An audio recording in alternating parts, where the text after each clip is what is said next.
Welcome to Samba Samba. Enjoy the video. In this video, I will show you how to connect your Trio 500 keyboard.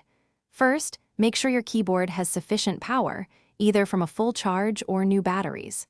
Next, find the power switch, typically located on the side or back of the device. Flip this switch to the on position to activate your keyboard. This initial step is crucial for establishing a successful connection. Now, let's get your keyboard into pairing mode. Locate the dedicated Bluetooth pairing button, often labeled with a Bluetooth symbol. Press and hold this button for approximately 3 to 5 seconds. You should then see an LED indicator light begin to blink, signaling that your Trio 500 keyboard is actively searching for a device to connect with. With your keyboard in pairing mode, it's time to connect it to your chosen device. Go to the Bluetooth settings on your computer, tablet, or smartphone. Scan for new devices, and you should see Trio 500 keyboard appear in the list.